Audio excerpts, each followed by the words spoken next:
Magandang araw mga idol. Kung magluluto ng pusit, meron akong pusit dito na maliliit. Ito ay itlogan. Ang style ko dito ng pagluluto mga idol, yung pinapakuluan ko muna sa loya. Kusang magsasabaw yan. Tapos tinatapon ko yan ng sabaw. Walang asin yan, loya lang.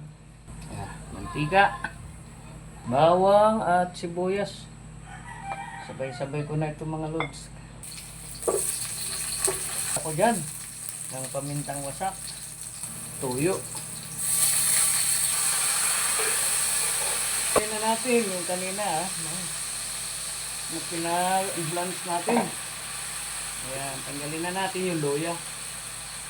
Okay.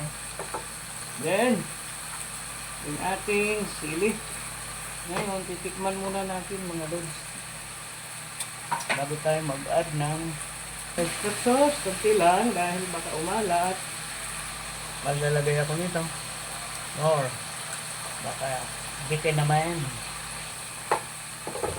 O dapat may soka, kamatis ang aking ginamit. Pwede po yun. Thank you for watching.